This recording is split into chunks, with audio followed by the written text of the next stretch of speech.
I'm jumping in as a kind of weird interstitial between a few sessions, just to provide you an update on the Explainer, which we published this morning. We have 2 panels to follow, as Gay mentioned, which will be chaired by our 2 co-chairs we have for the council. It's such a boisterous group, we need 2 people to help me keep them in line, but they've been brilliant to work with recently. And on this particular output, it did start as an explainer on one kind of cool, new, shiny product. And quite rightly, and I think responsibly, the council decided that we should look at it as a broader category of data privacy safe, data collaboration solutions or platforms, and provide a broader breadth and depth in terms of the content provided. So kudos, council. I was slightly horrified, I must admit, initially, because it meant that we're doing something that's more like 45 pages versus 20 to 25 pages, but I hope you find the content therein more useful as a result. So we dive into and try to define data collaboration generally. Something's gone on there that I don't quite understand, but anyway, don't worry too much about the topics. You'll find these within the explainer doc, and this is how we define it, and we go into each of these areas in a fair amount of detail in the end.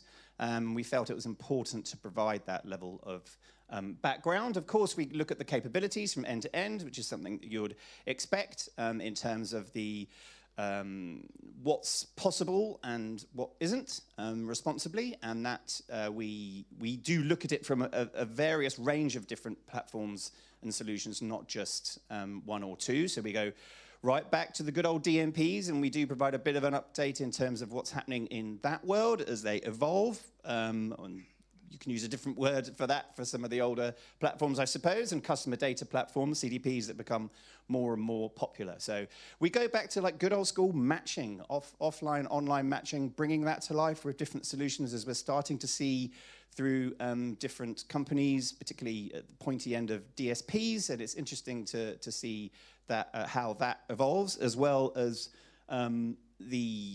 obviously clean rooms, which is sort of the new shiny toy, which we're going to talk about a little bit in the first of these 2 panels. Importantly, it's always an obligation for us and as an industry body to do as much around recommendations, best practices, and general guidance, and we get really good support here from Danny at Dataco in particular, who writes a lot of the content in that section. So thank you, Danny. You'll be hearing from him. We do quite rightly look at some of the standards, particularly IAB Tech Labs data label, which has become increasingly popular with a database where you can upload the segments, and that's something we're starting to see some of the big Australian publishers doing, actually. That's something that you can register for and search and start seeing a consistent convention around how we're describing audience data segments, but also how it's made up, how recent it is, what's actually in there. And also, very importantly, these interoperability standards that came out, I think they're actually still in draft, but this is known as the Open Private Join and Activation specs. They're worth a look, and it's a first of a series of specifications that you'll see coming out around interoperability for data collaboration. And lastly, importantly, and most importantly, I think providing some guidance around the business opportunities or challenges or questions that particularly marketers can look to resolve utilizing these types of solutions.